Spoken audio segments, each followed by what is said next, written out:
જય શ્રી કૃષ્ણ. શ્રી સત્સંગ ધારામાં આપનું સ્વાગત છે.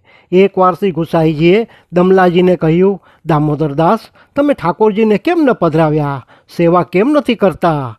ત્યારે દમલાજીએ બહુ જ સુંદર જવાબ આપતા કહ્યું, બાવા, હું જ્યારે શ્રીનાથજી બાવાના દર્શન કરું ત્યારે એમના નેત્રમાં મને મારા શ્રી વલ્લભ પ્રભુના દર્શન થાય છે, અને જ્યારે શ્રી મહાપ્રભુજીના દર્શન કરું ત્યારે એમના રૂવાળે રૂવાળે કરોડો શ્રીનાથજીના દર્શન થાય છે. બાવા, મને ઘાટ પર બેસી કરતા ભરી ભરી યમુના પાન કરવા મળે તો હું ઘરે બેસી ઝારીજીમાંથી એક એક ચમચી યમુના પાન શા માટે કરું? મને ઠાકોરજીના, સ્વામિનીજીના અને શ્રીનાથજી બાવાના દર્શન એક સાથે થતા હોય તો હું જુદા ઠાકોરજી શા માટે પધરાવું? એટલે જ મેં સેવા નથી પધરાવી. આ સાંભળી શ્રી ગુસાઈજી બહુ જ પ્રસન્ન થયા. શ્રી વલ્લભાધીશ કી જય.